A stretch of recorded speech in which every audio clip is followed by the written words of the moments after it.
Oh, that makes me so mad. Someone needs to do something. Who do they think they are? Hello. Have you ever heard someone say something like that? Perhaps you've thought it and wanted to say it. My name is Ian Currey and this is Thinking Out Loud.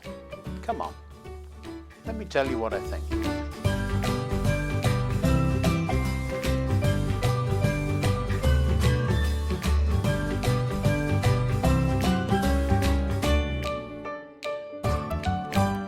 Hello. Today I'm patiently waiting for a few bits and pieces I've ordered from England. Well, I'm sort of patiently waiting. You may remember I said, now my next day off is going to have to be getting this train running, isn't it? Well, to do that I have to put in a couple of computer chips. They're on order. And I have to wire it up for the control system I use. And since the order hasn't arrived, we're going to have to take a break from the railway. So sad. We've also got to be patient. Now you'd think in this modern day of high-speed communication and instant gratification that getting a simple order shipped here would be easy enough, wouldn't you? I feel like jumping on a plane and going over there and getting it myself, as slow as the mail delivery has been. How can it take this long to get from one place to another? I really am wondering where that little order has got to. But that doesn't sound at all like I'm actually being patient at all, does it? Spoiler alert, I'm not. Being patient with things that really don't matter might be a good test of how patient I would be with things that are important. Looking out for me and always wondering where my stuff is a little selfish too, isn't it? Have you ever noticed how impatience and selfishness so often go hand in hand? Worrying about getting my stuff when I want it, well, that would be now, might be impatient, but the next step, of course, is to want my situation to be the way I want it, even if that means my order takes priority over everyone else's.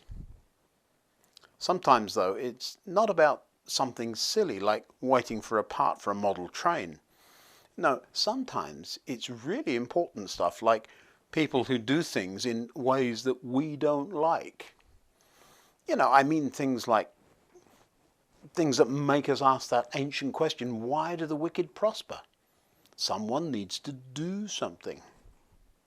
Now, I'm not saying just sit back and pretend everything is fine or not speak up when things are wrong, but sometimes the reason we are so incensed about things isn't actually because they are wrong. No, sometimes the reason our anger rises is more to do with things appearing to be unfair. Why can they have that and I can't? That should be me. Why do people who do things the wrong way get their way? It's not fair. But here's a question. If the shoe were on the other foot and the same wrong were in place while we benefited, would we still be so angry? It's not fair sometimes can be translated to why didn't I get something instead of them? And that is a whole different story. The fairness is just fine if things go in our favor instead of someone else's. The moral right and wrong might just be a cover for selfishness. Last week I showed you this new train I'd saved up pocket money to buy. Lovely, isn't it? Well, I think it is. This week a situation came up where I had a choice. Do I spend more and get things moving and finished up quickly, or do I help out in that other situation where someone else is in difficulty and they would benefit? It would have been very easy to turn a blind eye to the other actual need and just be a tiny bit selfish. After all, if they had done the right thing in the first place, they wouldn't need me to help them out. Sometimes it's easy to be selfish on the inside. I mean, after all, nobody would ever know. But doing the right thing is, of course, what we should do, isn't it? Making excuses to ourselves is often the way we wiggle out of doing the right thing. This is nothing new, though, and part of human nature, I suppose. Paul recognizes this when he writes to the Galatians. So let's not get tired of doing what is good. At just the right time, we will reap a harvest of blessing. Well, if we don't give up. Therefore, whenever we have the opportunity, we should do good to everyone, especially to those in the family of faith. It's one thing to help people out who've got themselves into a pickle, but what about when they really deserve to reap the consequences of their action?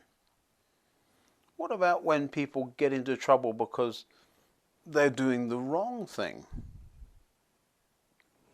Generosity and patience seem to go together just as impatience and selfishness go together. These are certainly not new ideas, though. Long, long ago, David wrote, "Be still in the presence of the Lord and wait patiently for him to act." But instead of stopping there at the be patient or be still part, David goes on to add, don't worry about evil people who prosper or fret about their wicked schemes. When we start worrying about what others are doing, instead of making sure we are doing the right thing, there's a tendency to work ourselves into a lather, isn't there? That's just not right. As if to make sure we know what he's talking about, David adds, stop being angry. Turn from your rage. Do not lose your temper. It only leads to harm. Good advice, isn't it? Our indignation at others seeming to get ahead by doing wrong while we don't seem to be doing quite so well, not as well as we think we should be doing, by doing the right thing just seems, well, unfair. Paul has a way of saying things and then driving them home. You could agree with him when he says, don't look out only for your own interests, but take an interest in others too. Or perhaps argue with yourself on the inside by telling yourself, yes, but that doesn't apply to this situation or that situation. But then comes the extra clarifying sentence where Paul removes all doubt. You must have the same attitude that Christ Jesus had. Oh, now that's not fair. That means we have to be patient with people who drive us nuts. Now, once that package gets here, all the way from England, I'll start being patient. Until next time, goodbye.